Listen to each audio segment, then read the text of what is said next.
puisque Bison Futé voit rouge ce samedi en Ile-de-France dans le sens des départs. On va vous donner quelques conseils pour prendre la route où que vous alliez et d'où que vous partiez. On est avec notre invitée Stéphanie Thibault. Bonjour à vous. Bonjour, Bienvenue à tous. sur Sud Radio. Vous êtes responsable du Centre Information Trafic de Vinci Autoroute à Avignon. Est-ce que vous attendez du monde aujourd'hui ? Alors tout à fait, de nombreux automobilistes vont prendre la route, vous venez de le dire aujourd'hui, pour les fêtes de Noël.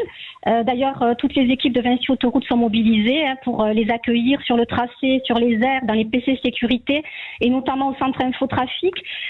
Sur la partie ouest de la France, effectivement, au niveau de la sortie d'Île-de-France, ça va se densifier en fin de matinée, vers Nantes bien sûr, sur les axes Poitiers, Bordeaux, autour de Toulouse. Et notamment un trafic très dense est attendu dès 11h ce matin en vallée du Rhône, donc de Lyon vers le sud, sur l'autoroute A7, A9 et autour également des grandes agglomérations Aix-en-Provence, Toulon, Nice. Donc un trafic dès la fin de matinée et qui va se poursuivre jusqu'en fin d'après-midi, voire un peu plus tard dans la soirée, sur ces axes qui vont être les plus chargés. Voilà, alors je le disais, vous êtes à Avignon, donc vous verrez passer des Parisiens par exemple qui descendent dans le sud-est ou alors qui vont, pourquoi pas en direction, oui aussi des Alpes-Maritimes, vers la montagne aussi, pourquoi pas. Les Marseillais qui sont pas loin de chez vous, ils vont où en vacances ? Alors nous avons pour ces fêtes de fin d'année un trafic qui va sur, on va dire, vers tous les axes autoroutiers, pas seulement la montagne, autour des agglomérations, vous l'avez dit, les massifs montagneux, mais pas que. Donc sur ces fêtes de fin d'année, le trafic est vraiment très disparate et va s'étendre donc aujourd'hui.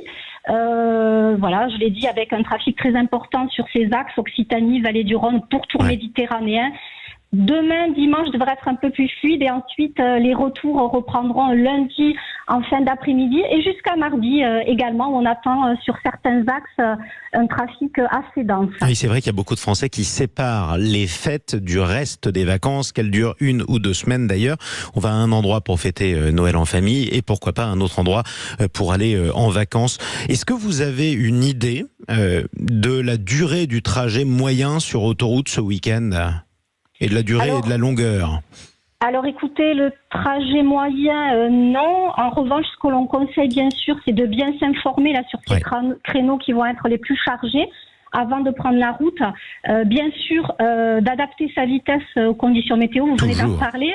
Un petit peu de pluie, de brouillard sur cette saison, allonger justement ces distances de sécurité, puisque une étude de la Fondation Vinci Autoroute montre que 68% des automobilistes ne respecteraient pas les distances de sécurité, et c'est vrai que lors de ces journées chargées, le moindre accrochage peut générer des perturbations, et c'est ce que l'on redoute qui peut générer notamment des temps de parcours rallongés. C'est ça, et en plus on peut avoir du trafic en accordéon par endroit, notamment autour des grandes agglomérations. C'est souvent ce qui est le plus dangereux d'ailleurs, le trafic accordéon, parce en accordéon, parce qu'on peut se laisser surprendre. Ce qui est dangereux aussi, évidemment, c'est la première cause de mortalité sur l'autoroute, c'est le sommeil, d'où cette règle, une pause toutes les 2 heures. On est d'accord ?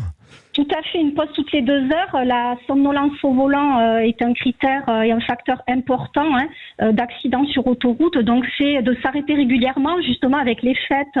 Les automobilistes, les Français vont se coucher un peu plus tard. La fatigue et la somnolence altèrent les réflexes. Donc là aussi, c'est vraiment dès les premiers signes de fatigue de faire une pause sur les aires, faire le plein de vigilance, prendre l'air, prendre un café et reprendre la route plus reposée. Et j'en profite aussi, on a également un des facteurs, c'est l'utilisation des téléphones et des GPS malheureusement en conduisant. Ça représente 74% des conducteurs qui reconnaissent utiliser leur téléphone. Donc là aussi, c'est vraiment d'adopter une conduite responsable. Celui qui conduit est concentré, les yeux devant.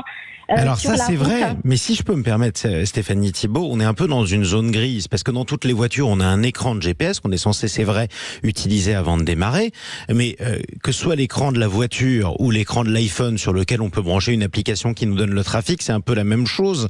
Qu'est-ce que vous déconseillez ? Qu'est-ce que vous conseillez alors ? Alors, c'est de rester, d'adopter une conduite responsable, je viens de le dire, c'est de rester justement, d'allonger ces distances de sécurité, pour avoir là aussi exactement des réflexes plus importants, et puis de rester concentré sur la route. J'en profite aussi pour passer un message. En première ligne, nous allons avoir là tout ce week-end les agents routiers, les patrouilleurs, les dépanneurs, les gendarmes, les pompiers qui vont veiller sur les conducteurs. Donc, nous enregistrons malheureusement sur 50 semaines, 50 heures de véhicules d'intervention. Donc là aussi, c'est dès lors que vous voyez un véhicule d'intervention qui est arrêté sur la bande d'arrêt d'urgence, sur la voie de droite pour protéger d'autres automobilistes.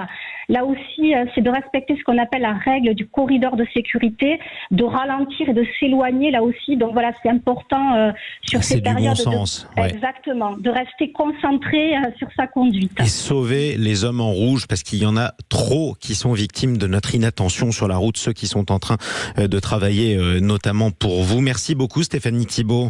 Merci. Et puis joyeuses fêtes, joyeux Noël à vous en tout cas. Merci, bonne fête à tous et bonnes fêtes. Et bon courage à tous ceux aussi qui travaillent sur les autoroutes ce week-end pour nous permettre de rejoindre nos proches en famille. C'est important de ne pas les oublier parce que sans eux, on passerait beaucoup plus de temps sur la route. Je rappelle que vous êtes responsable du centre information trafic de Vinci Autoroute à Avignon. Quel bel endroit. 7h40 sur Sud Radio.